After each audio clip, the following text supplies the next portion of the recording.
Okay, I'm going to start off with introductions. I know that people are still joining the live chat, but I'll start off with introductions, and hopefully by the time I'm done, there will be more people in the room. I'm delighted to welcome you to the third live stream panel of Read for Action, the Humanitarian Book Club on Climate, Conflict, and Humanitarian Crisis.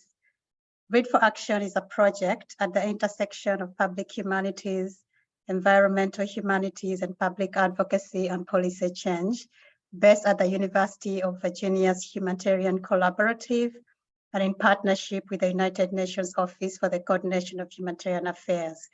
It launched at the Global Climate Conference COP27 in Egypt in November. My name is Ruth Mukwana, a Senior Humanitarian Affairs Officer with the United Nations Office for the Coordination of Humanitarian Affairs, creator and host of the podcast Stories in Humanitarian Action, and a fiction writer, and co-collaborator of Read for Action, working with Adrian Galley, a collaborative practitioner fellow at the University of Virginia, a visiting scholar in the Department of English, and a primary architect of Read for Action, along with Professor Kirsten Gersdorf, the director of the Humanitarian Collaborative at UVA's Batten School of Public Policy. Our students and postdoc researchers are Noah Strike, Nasima Mohammed, Leslie Wazo, Mary Margaret Lear, and Lily Silko Toruteva. I want to thank our partners who make this project possible. We are supported by the UN Strategic Communications Branch team, Kirsten Mildren, Harriet Butterfield, Thomas DeMol, and Doa, as well as our advisory board members drawn from the New York Review of Books, the Philippines-based NGO Local Club, UNICEF Somalia, and the UVA Environmental Resilience Institute. Read for Action is made possible by funding and support from the UN, the Environmental Resilience Institute, the Humanitarian Collaborative, Environmental Humanities at UVA Brown College, and the Institute of the Humanities and Global Cultures, which is also hosting this event. Thank you to Isabel, Sam Jacob, and Anne Gilliam for organization and technical assistance for today's events. Before I introduce our panelists today, I want to speak briefly about why we created Read for Action, and for those just joining us, how it works. Our project responds directly to an urgent challenge of humanitarian public advocacy now: how to increase and sustain public engagement on humanitarian crises, which are intensified and compounded by the climate crisis and intertwined with environmental justice issues. You can find more information on our website, which is readforaction.org. I'm delighted to introduce our three panelists today. Imbolo Mbue is the author of the New York Times bestseller Behold the Dreamers, which won the PEN/Faulkner Award for Fiction and was an Oprah's Book Club selection. The novel has been adapted into an opera and a stage play and optioned for a miniseries. Her second novel, How Beautiful We Were, about a fictional African village's fight against an American oil company, was named by the New York Times as one of the 10 best books of 2021. Her works have been translated into 18 languages and published in dozens of countries. A native of Limbe, Cameroon, and a graduate of Rutgers and Columbia Universities, Mbue lives in New York. Dr. Jemilah Mahmood is a medical professional with more than 2 decades experience managing crises in health, disasters, and conflict settings. She's currently professor and executive director of the newly established Sunway Center for Planetary Health at Sunway University in Malaysia. She has held advisory roles in the Malaysian Climate Action Council, the Consultative Council for Foreign Policy, and is currently a member of the Advisory Council at the Ministry of Health, Malaysia. She is a strong advocate of planetary health and sustainability and actively advises on environment, social, and governance in the advisory and board roles she holds. Olúfẹ Táíwò is Associate Professor of Philosophy at Georgetown University. He received his PhD in philosophy at the University of California, Los Angeles. He has published in academic journals ranging from Public Affairs Quarterly, One Earth, and the American Philosophical Association newsletter, Philosophy and the Black Experience. His theoretical work draws liberally from the Black radical tradition, anti-colonial thought, German transcendental philosophy, contemporary philosophy of language, contemporary social sciences, and histories of activism and activist thinkers. His public philosophies, including articles exploring intersections of climate justice and colonialism, has been featured in several journals and magazines, and he is the author of Elite Capture and Reconsidering Reparations. Again, welcome to the live chat today, and I will just jump in with the questions. One of the questions that we are all interested in is, why is the novel and narrative fiction a valuable culture form for connecting readers to humanitarian crisis? And I'll start off with you, Imbolo, if that's okay. Hi, Ruth. Hi, everybody. Thank you for having me. So why is the novel? Well, I guess I write novels, so that is the way I do it best. I have to confess that before writing this novel, I didn't think much about environmental issues or about climate change. Even though as a child, I was aware of what was happening in Nigeria. So when I was a teenager, there was a famous Nigerian environmentalist named Ken Saro-Wiwa who was hanged to death. And that was an incident that really upset me. And it stayed with me and it bothered me for many years. And I guess it was really very far in my subconscious, because it was only after when I started writing this novel that I started thinking about how Saro-Wiwa's death and other environmental issues that I came to learn about all over the world, how they got me thinking. But because I was always fascinated with activism, right? I grew up in the 90s in Africa. I grew up at a time where, you know, the revolutionaries were celebrated. I mean, when I was a child, we were still talking about Thomas Sankara and Patrice Lumumba. All of, you know, Nelson Mandela came out of prison when I was, you know, in middle school. So the novel was for me a way of sort of going behind the scenes at activism, because I have never been part of it. So, you know, probably, you know, Jemilah and Femi didn't probably know more about it because this is, you know, what they do. But for me, I was more somebody who looked at these people from a distance and thought, what is it like? Right? What is it like to be part of that, of such a movement? What is it like to dedicate your life to a cause? And so why a novel? Well, because the novel allowed me to go behind the scenes. It allowed me to sort of be part of something that I otherwise wouldn't be a part of, because I never, for whatever reason, I was just never part of anything of that nature. So people ask me all the time, you know, are you Tula? No, I'm not Tula. There's no way. I mean, Tula and I couldn't be more night and day. It more came out of my fascination with the work that other people are doing, and how much reverence I had for people like that. And writing a novel was sort of a way to pay homage to them, and also to get to like sort of follow them around and see what it's like for them. Thank you for that, Imbolo. And Jemilah, what is your take on this question?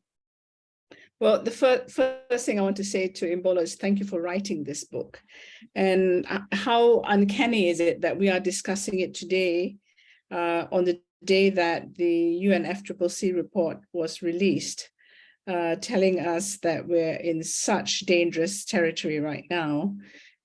So, you know, it really hits home, doesn't it? I mean, yeah. So for me, you know, a novel is such a nice way to relate serious issues in a way that evokes emotional response. And I think that, you know, as human beings, we do need that mind-heart connection for anything to actually start, working, right? People make decisions a lot of the time with their heads, but, the heart plays a really important role. And I think your book has been able to bring that, in a very humane and human perspective that, all of us can relate to, because the news is all around us on the challenges that we are facing with, with climate change, with pollution, and I think it's so important, a book. So I think, as someone who's been involved, not just in the humanitarian sector, but also as a health practitioner, it becomes also real, and that, 7 to 9 million people are dying from air pollution, and it's a silent killer that we don't talk about, right? People die from COVID, and of course, it's not nice for anyone to die from any particular disease, but the fact is that there are people are not marching out to say, why haven't governments done something about this? When, there was so much anger with the management of the pandemic and so forth, right? And it seems that no matter how loud we shout about the fossil fuel industry, they are getting stronger and stronger. And, all the global processes that are happening today are really, they're the strongest lobby there. So, so it's so, it hits home today, because when the UNFCCC report comes out, and we're heading to another COP, it tells us that, what games are being played out there, and how do we win this? And it requires all of us to really rethink about how we live. So it is a serious issue, and the book just exemplifies the humanness of fragility of people who are being, stuck in the middle of that crisis, right? Being poisoned each day against their will. Thank you for that, Jemilah. And Femi. Yeah, I want to echo Jemilah's thanks in this. There's a lot about it that I found valuable and helpful. I'm sure over the next hour we'll talk a lot about it, but I actually want to start with that. I think Jemilah queued up really nicely just now, which is to kind of tell a human story about, a human affecting emotional story about these things that we talk about in the abstract a lot. And one part of why that's helpful is you relate to people, you relate to characters in a different way than you relate to abstract ideas. But I think that's helpful about the form is that you make connections that you might not otherwise make.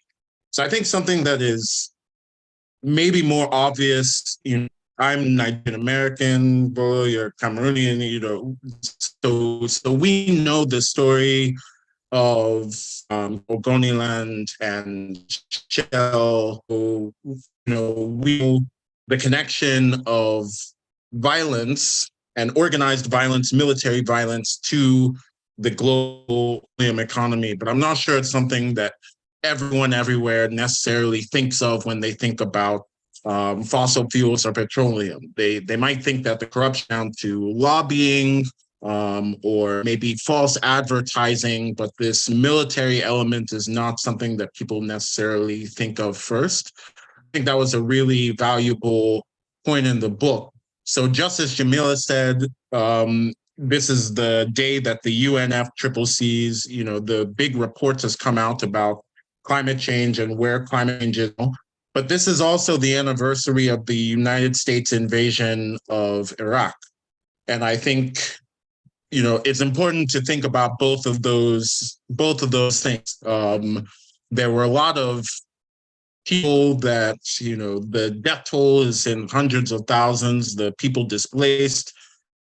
And the only winners from that war, as far as I can tell, are Halliburton and the defense contractors and so on and so forth.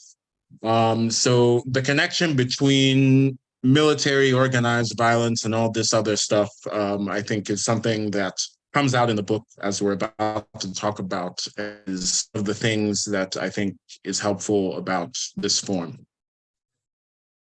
Thank you. And I saw a lot of nodding there as you were speaking, Femi, as well. And so, Imbolo, I'm sure some of our people on the chat are disappointed you're not Tula. Yeah. No, I don't. I'm quite the opposite of Tula. But the book, and already listening to Jemilah, listening to Femi, they're talking about some of the themes that the book does so well. And so the question, I'm curious is, when you were writing the book, it's also been described as a book about environmental justice that exposes the human cost of capitalism, the violence that Femi is talking about, bring up humanness and all of this. And Jemilah is nicely linking it already to the new report on climate change. But what is this book about for you? When you started writing it, did you have these themes at the back of your mind? What is it that sparked you to write the book? What kind of research did you undertake? What kind of themes, if any at all, did you have in mind? Right. So I think that is, to me, that is the beauty of literature, is that I don't have to write about any themes. I write about people. And I think Jemilah mentioned this, that, it's one thing to hear on the news, right? This many thousand people died in Iraq, like Femi said, or this many people have died in the Niger Delta, in Ecuador, Afghanistan, wherever there's this kind of situation. But there's a whole other thing to know the stories of those people. And that is what concerns me. Is the story of those people. Who are these people? What are their dreams? What do they wish for? I mean, obviously they wish to live in a clean environment. Who doesn't wish to live in a clean environment?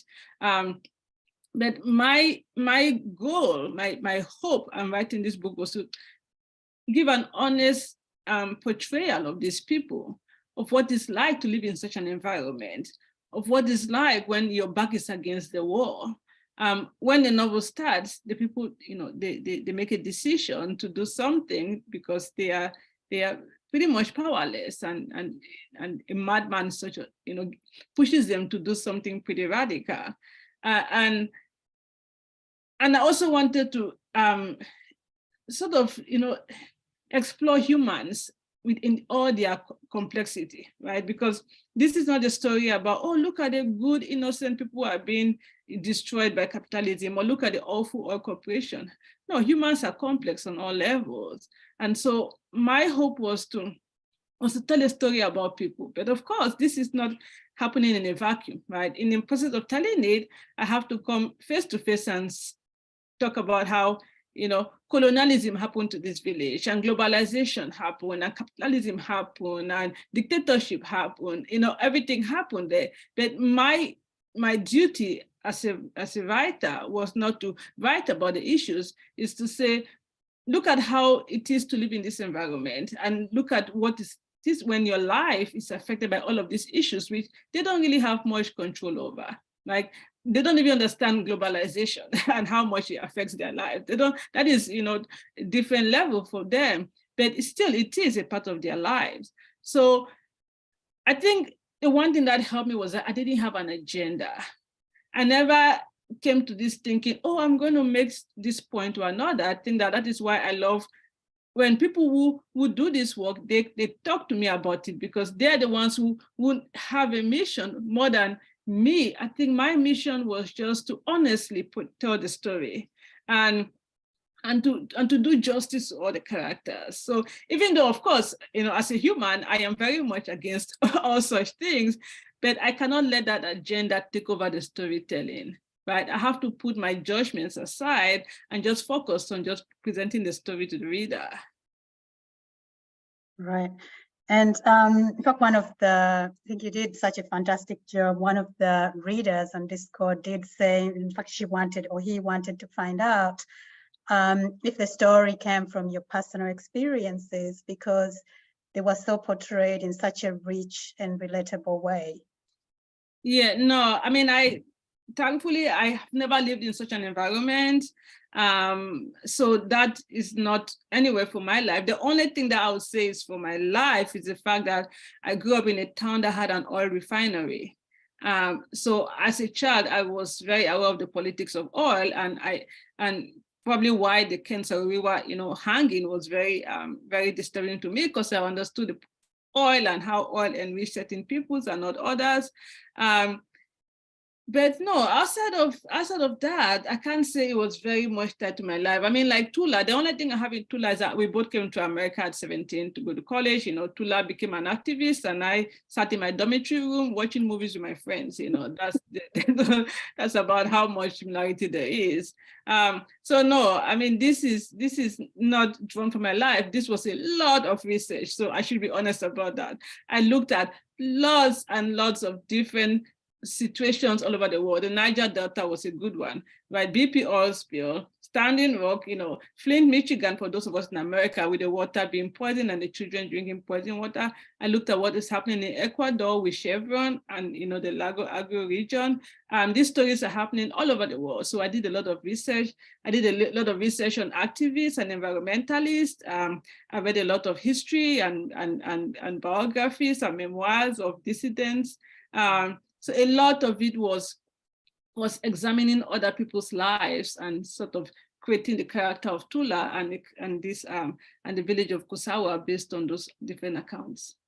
Right, and you mentioned activism there, and Jemilah, again, one of the big themes, at least for me and many of the readers in the book, is about activism and activism of this community. And I'm so glad, Imbolo, you also say, this is not a community sitting there, playing, not playing, but feeling or describing themselves as victims. And they're very much involved in wanting to bring about change. The youth are very involved, the elders, everyone is involved. And I'm just a question for you, Jemilah. I wonder if you can speak a little bit about this, because again, maybe when you put on your humanitarian hat, we've been talking about, empowering communities. I don't even know if that's the right word, but we do want communities to be in charge of their destiny and not, getting expatriates and foreigners to come and kind of take over. But I don't think we are doing a very good job of it. And I just wanted to see, hear, listen to you, share a bit from your experience. And also, what can we do to really make this a reality? Jemilah, you're on mute. Thank you, Ruth. As you know, I was involved in the preparations for the summit, and these were the right questions that you asked, that we also asked people. I think the first thing to recognize is people have agency and power. It's whether we give them the space to exert that power. And I think, where activism happens, the challenge is the power imbalance that exists. And in the humanitarian sector and the development sector as well, to an extent, is that power imbalance is real. And it is just so hard to shift. So the rhetoric is there, the whole thing about localization or giving, the right to local actors to play their role and to lead and to not just to participate, but to lead, right? But until and unless that power imbalance is resolved, so it's the same thing with with Paxton and the people of Kusawa. They have agency, but the power dynamic is just so stark, not just the oil company, but it's also the government and others who are supposed to liberate them so that they can actually exert that power. So I think, we have, the humanitarian sector, humanitarians really have to, I don't know what it will take, maybe a novel to really point to the, ugliness of a sector that is actually meant to be life-saving. And how do we break this power dynamic that is so apparent, that doesn't allow locals and communities to exert their leadership? Maybe that moment of madness, maybe we need a conga, right? And it required some degree of madness to break that power dynamic. what would that look like in the humanitarian sector, I wonder? And I see the oil companies as the donors, who are there perpetuating this power dynamic. So I think it's very complex. So your next book, Imbolo. Thank you. But one of my favorite characters is, in fact, my favorite character is Konga. But now that Imbolo, you brought him up already, Jemilah, you brought him up again. And for me, I'm just gonna ask you, do we need a Konga to really make a shift? I know your own work is really in the social justice space. You've been looking at reparations. I'm really interested in also trying, from your own, the book itself is not on climate change, but extractive industry and how that also impacts the environment. But I wonder if there are any parallels, if any, that can be applied from your work to, extractive industries. And I'm asking too many questions of you here, but, do we need another kind of madness to actually really shift? I know, Jemilah, you said earlier, with the fossil industry, there's been so much focus, there's been so much advocacy, activism, but there's really no shift at all.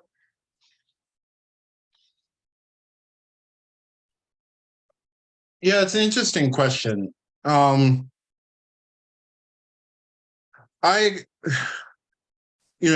thought a lot about the character of Konga, what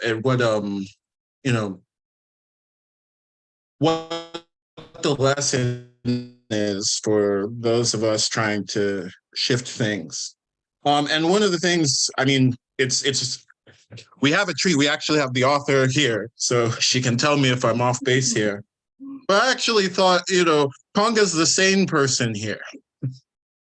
Konga's the person who remembers, well, maybe that's a little too stark, but, you need somebody like Konga who's willing to deviate from what other people are doing.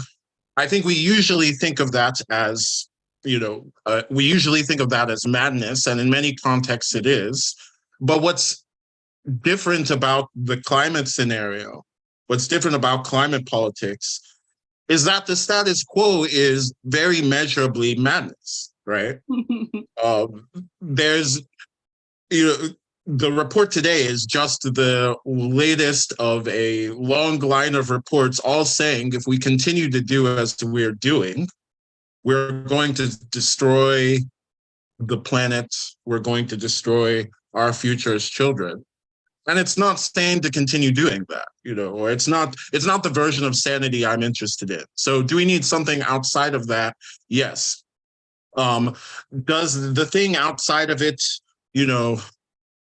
require, taking hostages or something? I don't know. But I think, the way I prefer to think about things, there are kinds of decision-making that are built into capitalism as we find it, when men with guns and behind them executives with C-suite positions and behind them shareholders get to decide whose water is polluted and who gets extracted from. That's the decision-making structure. That's an identifiable structural piece of how our world works. And we can imagine making those decisions differently. We don't even have to imagine, really. I'll just give 3 examples from different countries. In Brazil, the Workers' Party there started something they called participatory budgeting, letting people decide in a kind of town hall what they were going to do with city funds. In India, that has been institutionalized in the state of Kerala. They've built that into decision-making processes. So they've done that at a bigger scale than a city. And in Kenya, they had a social movement they called the Harambee movement, which has basically become a kind of quasi-formal institution where communities get to weigh in on what forms of public spending they think are important, and they get to pressure politicians. And so it's kind of a grassroots lobbying structure, for just lack of a better way of describing it. I don't know how many of those things could be done in countries other than Brazil, India, and Kenya. But I think you would get better results with that way of making decisions rather than the one where gunmen stand in front of executives who stand in front of shareholders. And the more of those kinds of other forms of making decisions that we try, the less destructive, I would guess, and I would hope, the decisions that get made about what to do with resources and economic development and social justice. No, thank you for that. And but again, and any of one of you could take it, because the people of Kosawa do try a lot. They do really try. They organize. They are at it throughout the book. They try different means. They try to reach out to their local authorities. They go all the way to the Capitol. They go all the way to the courts in America, and they're unable to, to bring about change. And I don't want to really ruin the book for anyone who hasn't read it. And so again, what happens when those social structures,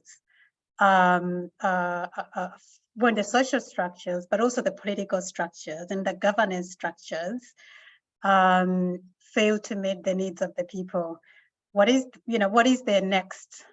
What is their recourse? And Imbolo, I don't know if you're planning a sequel to this. We are giving you too many books to write now. Yeah, I think Jemilah already had the idea for my next book, so maybe I'll do that one. I think that, because people ask me, and I think that, I think Femi and Jemilah are better positioned to answer that question, because people ask me all the time, like, what should they do? What do people in that situation do, right? In this book, there's a lot of failure.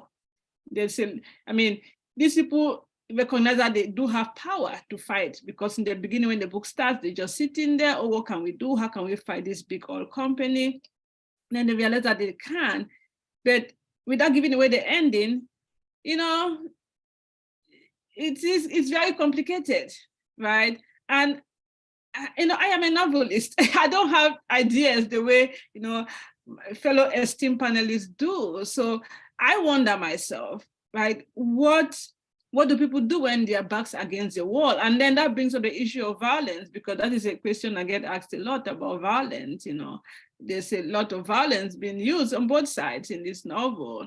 And am I suggesting that it's okay to use violence? No, I'm not suggesting that, but also it's a bunch of questions that I'm trying to ask. That what can we do? And for me personally, I think that we cannot sit back and just let governments or the corporations, be responsible. I think that we all have to take some kind of responsibility for what is happening all over the world. That we all have to sort of, join the environmental movement or join the climate change movement in whatever way that we can, because none of this is isolated. What is happening in a fictional place like Kosawa it has to do with us and our choices in America, our choices in Europe, wherever we are.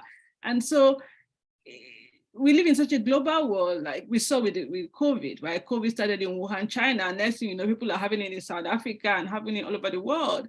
So I think that for me, it has to do with me sort of questioning my own complicity, right? How complicit I am in the choices I make that allow these things to happen in other parts of the world. But as far as what else could be done? Yes, I rather, I'm curious to hear what Femi and Jemilah would have to say about that. Femi, Jemilah, who wants to go first? So since I'm unmuted, let me say, Imbolo, as someone who's now leading a Planetary Health Center, it really, what you said was spot on. How do we just have to live differently. The choices we make as consumers, as people who, you know, the choices we make in how we consume, how we produce, how we develop economically, it's going to be critical. And as long as there's demand, there will be supply. But that's one. But the second thing is, how do we hold these people accountable? And I think that activism, you know, that anger must continue. And alongside, you know, some very clever ways that we engage that, you know, we'll have to use both diplomatic tracks as well as showing the business case, right? So for me, you know, why this book is so important for me is that, you know, this is my everyday struggle, right? Running a planetary health center, to say, you know, what is the cost of us doing nothing? You know, the cost in terms of lives is one thing, but what is the economic cost? Because the policy will make those decisions not based on whether they care about you, but because of the economic impact. So I think, you know, it requires a multi-track approach, right? But the anger must persist. But, you know, what do we do? Do we give up? You know, because, you know, looking at this report today, it makes me really depressed. But I look at young people now, and they are aware. We have a woke society, right? In the sense that they know our generation, have now, you know, destroyed their future, essentially. So how do we, you know, how do we encourage the younger generation? I think we also have to be very careful that we might be in an echo chamber, right? We are the ones who understand, but there are other people who probably don't know and don't care about what's going on. So I think the long route, if we have time, is really education and advocacy. And I think using culture, art, you know, literature to really wake people up. But the only challenge is we don't have much time. This is our biggest challenge. Yeah, the time is a big challenge too.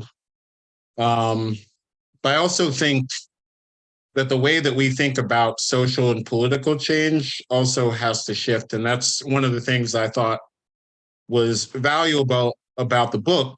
There's a part early on, I believe it's Tula's father, who says, you know, are the people over there in the Capitol, are they not human beings? Do they not understand, you know, what it is for a child to die, to have to bury a child, and is reasoning through that as the reason to try to appeal to their conscience. And, you know, we all know how that went, right?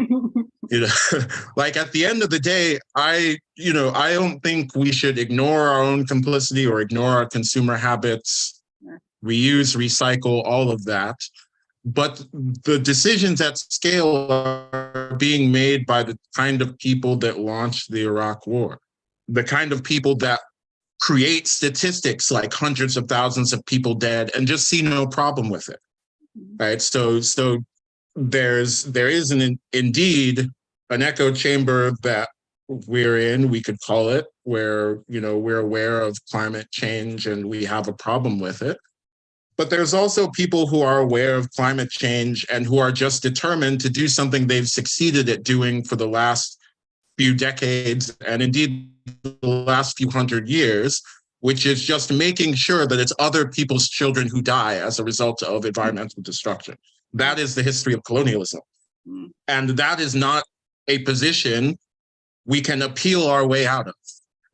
At the level of persuasion or at the level of moral appeals. So I think, you know, again, I'm with Tonga. You know, Tonga understands that, you know, it's going to be something outside of the realm of regular persuasion that changes the political reality. I think, you know, what people should be thinking about is not changing their consumer habits, but changing their political habits. You know, what are the kinds of organization, what are the kinds of political activities that can make the sort of people who are willing to kill other human beings by the hundreds of thousands do something different than they have already planned to do? Historically, We've seen that workers' unions, tenants' unions, debtors' unions, these kinds of forms of organizing that have leverage that can say, if you don't do the thing that we want, we're going to deny you a thing that you want. Those are the kinds of forms of organizations that can change the minds of powerful people. And I think those are the things we should be thinking of first and foremost when we are asked questions about what to do, because those are the only, that's the direction of answers that I think we have a reason historically to try first. So I think, so Femi, I guess you're suggesting that the answer lies at the ballot box, right? Like democracy, electing a democratic no, okay, sorry, I just wanted to understand. Well, it depends who's running. I guess okay, I shouldn't say no so categorically. In Brazil, maybe that's the answer, right? Because somebody from the Workers' Party is running for president and indeed just won.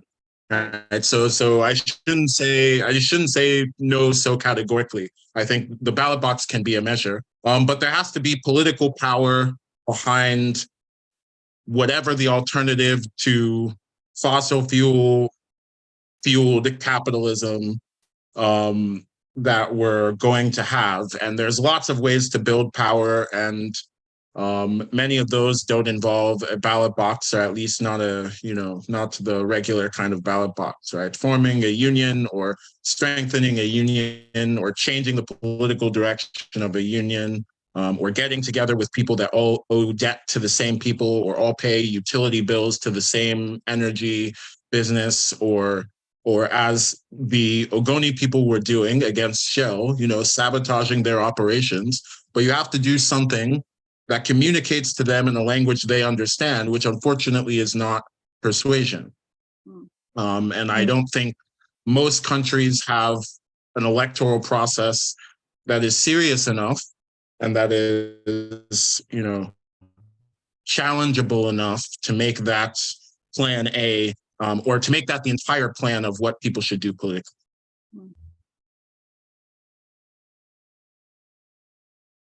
No, and that's very great. I mean, I wrote down quite a lot of things. I was, as Mbolu was speaking earlier, I was thinking about this idea of complicity, and really thinking, because I see a lot of actions we are asked to take, that are not really, maybe they make our lives a little harder. I don't know, walk instead of taking a car.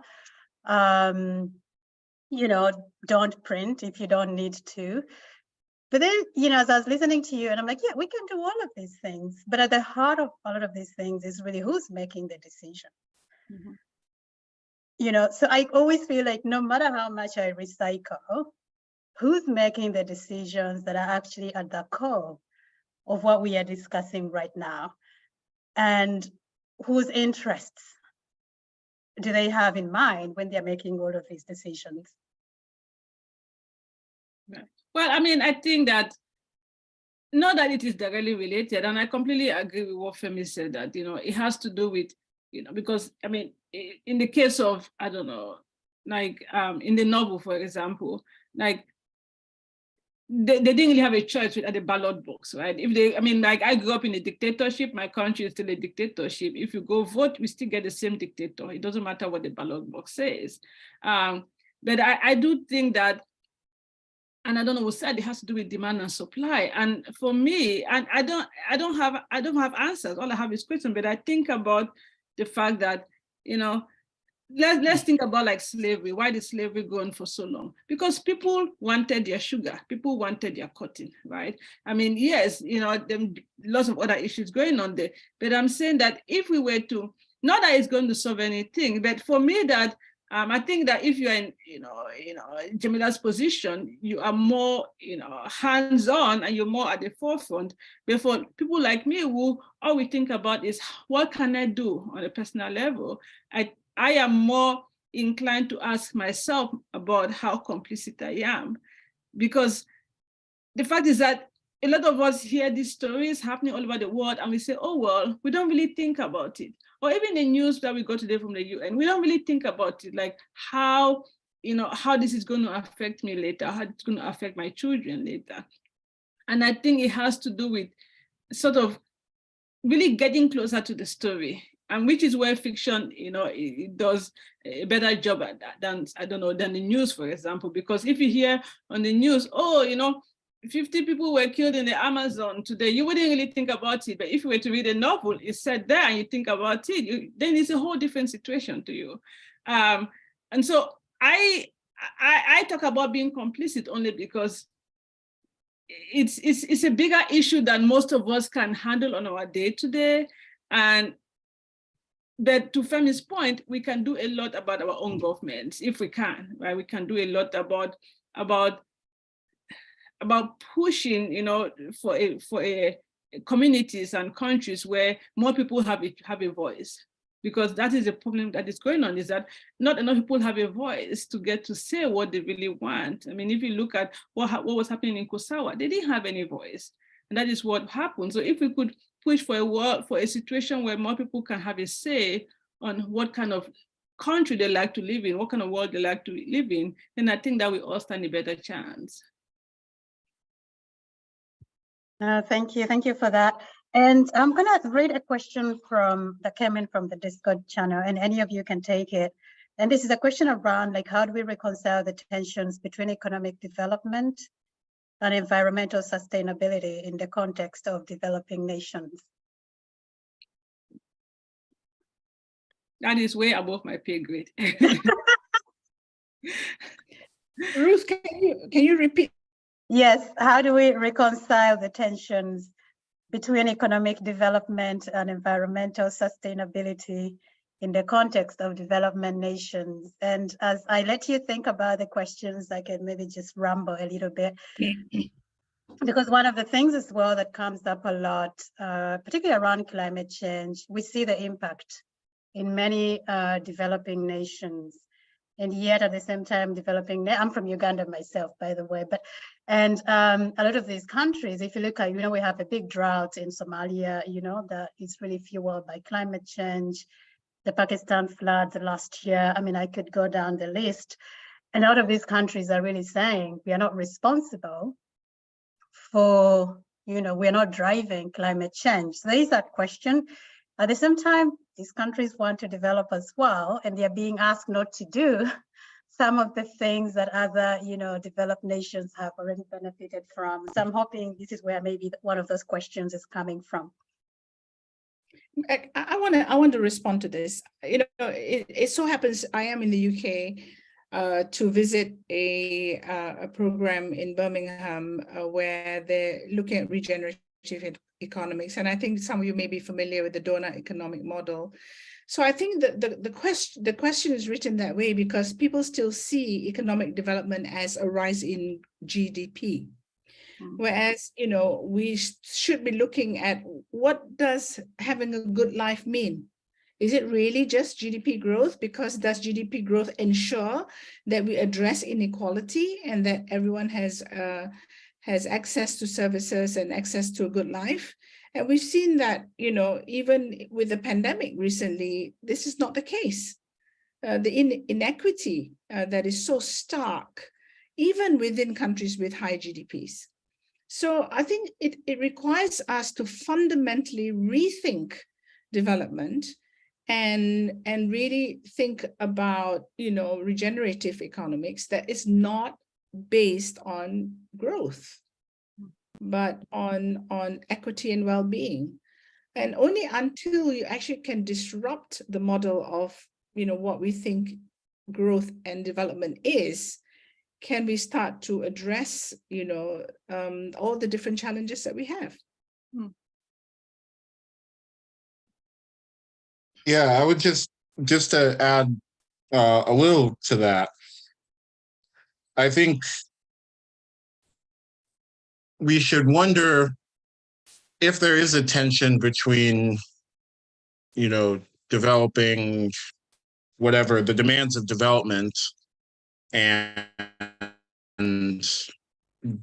greening the economy, or at least if there's the same, if we should wonder what that connection is.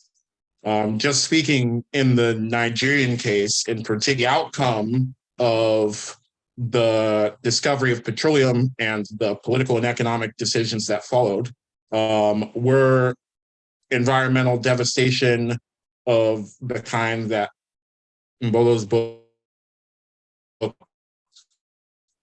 really well dramatizes. Alongside that, it was the destruction of a trajectory of economic development that was diversified, that had serious investment in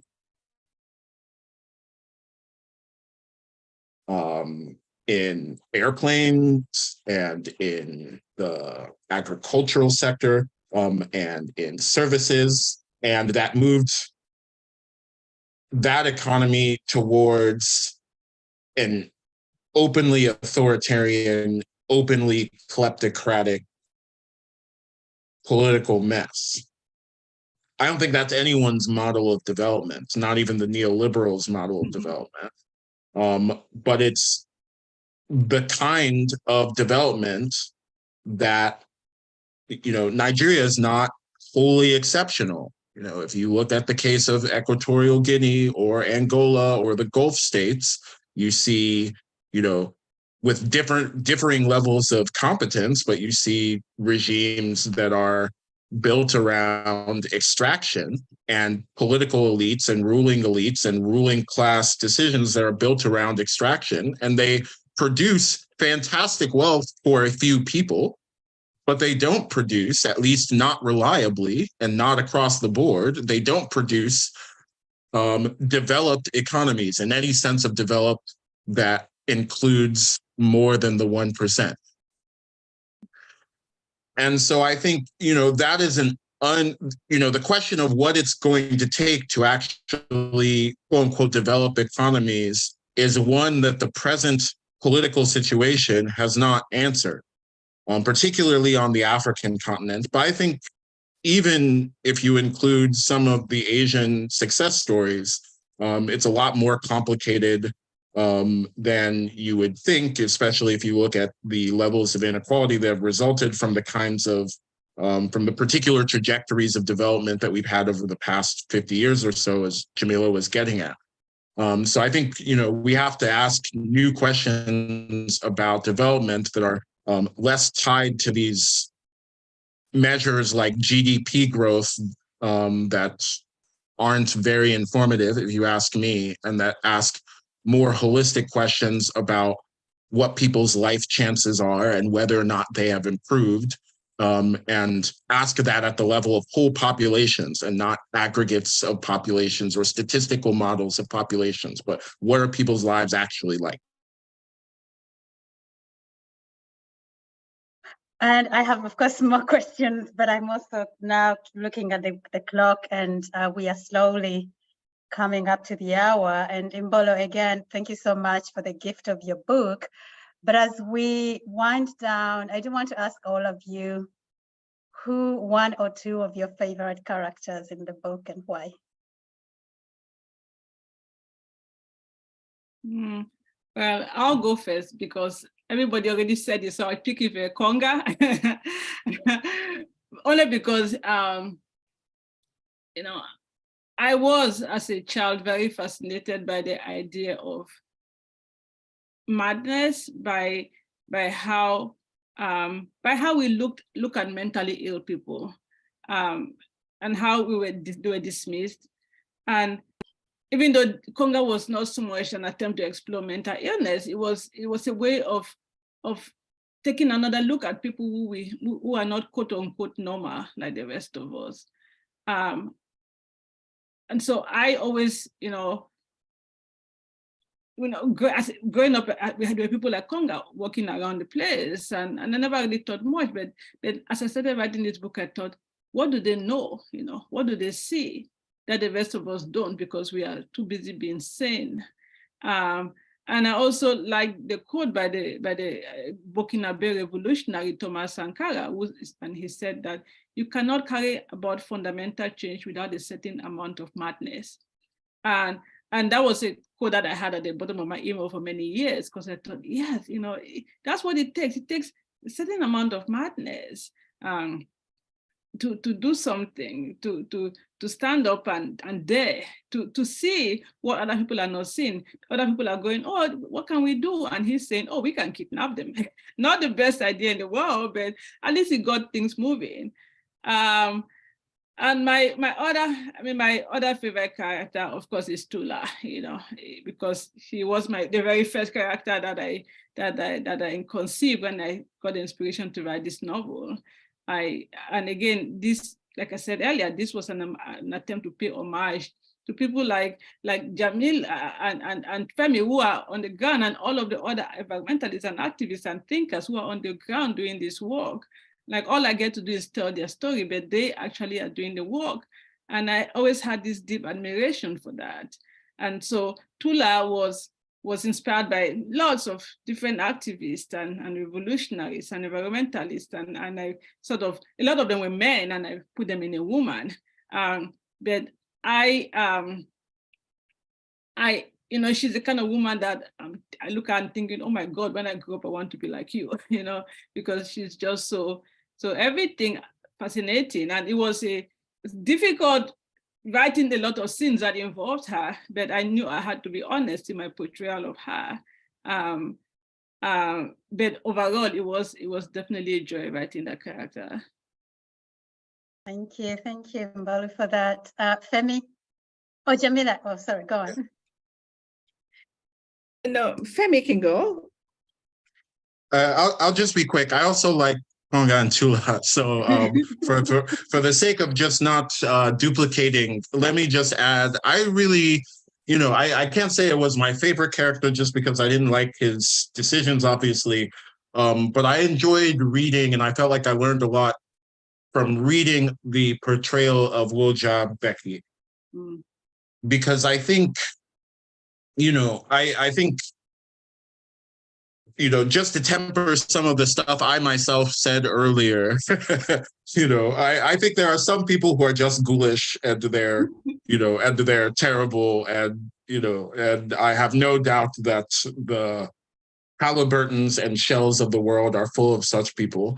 But I don't think that is how we should explain why these things in general work the way that they do. And what I found valuable about Woja Becky is you can actually, you know, I think he was portrayed as a person, right? He's a person somewhere in the middle of a power hierarchy trying to figure out, you know, how he can best manage this complicated set of interests. And he has a little bit of power, but, you know, the Paxton people have more. And, you know, I found him very human.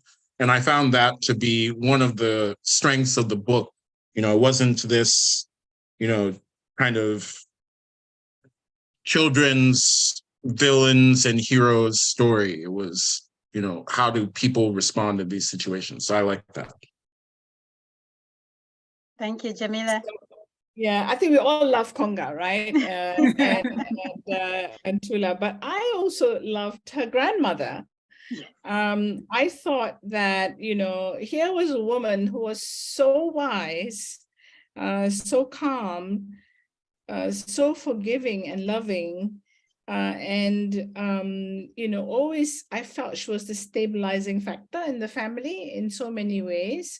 So, and I thought that chapter was written so beautifully, and you know, often you forget, you know, the older women in community that have so much to offer, and they're quiet because that's how the society is, but they're the wisdom that they have, and her ability to see beyond the, you know, the brash character of her husband, and able to embrace him with so much love because she was able to see the beauty in him, you know, and the pain he had gone through. So I thought that was a really interesting character, and something that I think we see in our everyday lives, that, you know, women who have to to bear, you know, some really horrific men, but who are able to see beyond, you know, what we see, right? Thank you so much, I just want to Jemilah. add one, Yes. because everybody mentioned Tula and Konga, just a little tidbit that when I started writing this novel, it was, I don't know, 1 million, I started writing in 2002, many, many years ago. Konga and Tula were actually one character.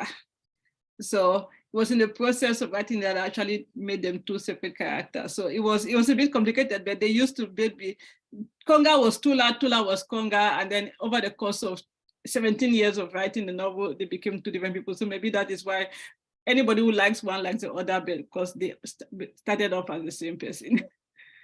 Oh, wow. Wow. Imbolo, thank you so much for your book. As you can see, we really, really loved the book. As you can see, it's just opened up this door for us to have really conversations about people who are really at the brunt of what's going on in these situations. Femi, thank you so much for your time. And Jemilah, thank you so much for your time. Thank you so much for your gift of time. And please enjoy the rest of your evenings or your day, wherever you do. And thank you, participants, for joining us. Thank you. Bye. Thank you. Bye.